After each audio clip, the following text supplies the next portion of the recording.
Good evening. Thank you so much for tuning in. I'm Amita Balachandra. You're watching Just the News. We're going to start off with the hijab controversy in the state of Karnataka.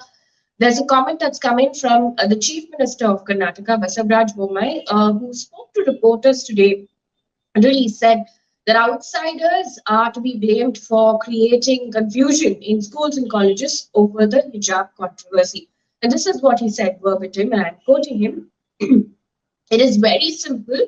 There's a high court order that everyone has to follow. While doing that, there are outsiders getting involved. That's why there's so much confusion. If these outsiders don't interfere, then the management of educational institutions, principals, teachers, guardians, and students will resolve issues. Earlier, too, several cases were resolved locally at court. He also added that he would get details on incidents where FIRs have been registered against students and denial of entry to those wearing vermilion on the forehead. There have been reports of that in the last couple of days as well.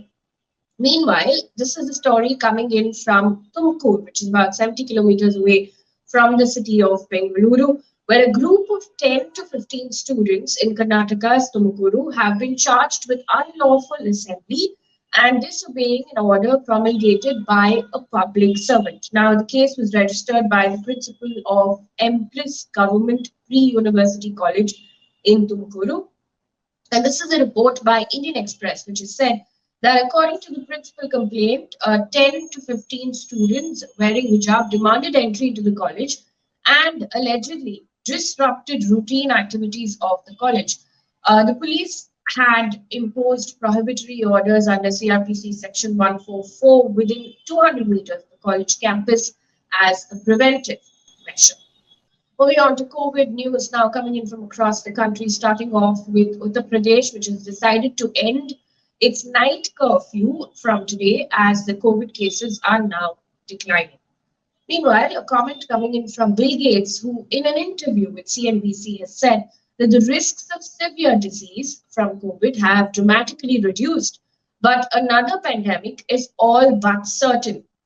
Now, speaking at Germany's annual Munich Security Conference, Gates said that a potential new pandemic would likely stem from a different pathogen. He said, and I quote, "We'll have another pandemic. It will be a different pathogen next time." End quote. Also, in the news, India and the UAE have signed a bilateral comprehensive trade pact on Friday. The Comprehensive Economic Partnership Agreement, covering goods, services, and digital trade, among others, will allow 90% of the country's exports a duty-free access to the Emirates.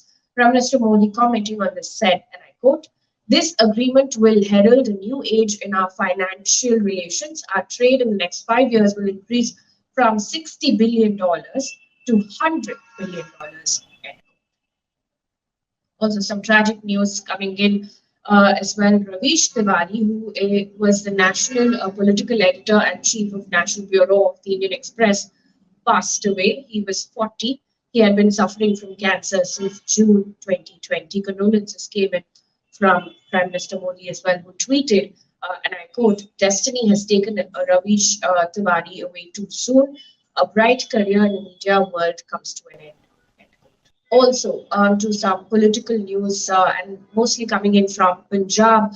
The Indian Express has reported that ahead of Punjab polls, the state's chief electoral officer has directed the district election officer and district commissioner of Mohali and the SSP to register an FIR against Aam Aadmi Party's leader Arvind Kejriwal and his party for violating the Model Code of Conduct and for making false and frivolous allegations against other political parties. Now, this comes after a video was updated on our social media that allegedly maligned the image of SAD and other political parties in the eyes of the general public. On to business news right now. According to official data by the Labour Ministry, retail inflation for farm workers rose to 5.49%, while that of rural laborers rose to 5.74% in January, mainly due to higher prices of certain food items. Now, food inflation for farm workers stood at 4.15%, and for rural laborers at 4.33% in January 2022. On to environment news right now. Prime Minister Modi today virtually inaugurated the Govardhan plant in Madhya Pradesh's Indore, which is Asia's biggest Bio-CNG plant. Now, the plant will be able to treat 550 tons of segregated wet organic waste and produce around 17,000 kg of CNG per day. Now, Prime Minister Modi said work is underway to build such plants in India's 75 major municipal bodies in the next 2 years. On to global news right now. Focus remains on the Russia-Ukraine crisis. Russia on Friday welcomed India's position on the Ukraine crisis amid a spike in tensions between NATO countries and Moscow over the situation in the Eastern European nation. Now, the reaction comes a day after India said at the UN Security Council that quiet and constructive diplomacy is the need of the hour, and any step that could escalate the tension should be avoided. Now, the Russian embassy in India posted on Twitter, and I quote, "We welcome India's balanced, principled, and independent approach." Meanwhile, Air India has taken to its official Twitter handle on Friday to announce that it will operate 3 flights to help fly Indian citizens out of Ukraine. The flights will be operational on the 22nd, 24th, and 26th of February. Also, the news: Russia said that it has successfully test-fired its latest hypersonic cruise and nuclear-capable ballistic missiles as part of what it calls planned exercises. Now, according to AFP, in a statement, the Kremlin said, and I quote, "All the missiles hit their targets, confirming their performance objectives," end quote. Now, Chief of General Staff also said, and I quote, "The main objective of these exercises is to perfect the performance of our strategic offensive forces with the aim of delivering a guaranteed strike against the enemy," end quote. Now, UK Prime Minister Boris Johnson has said that the shock of a possible invasion on Ukraine would echo around the world. Now, in a speech at a security conference in Munich, Mr. Johnson said that he does not know what Russian president intends, but omens are grim, he said. He also went on to say, and I quote, "And that is why we must stand together."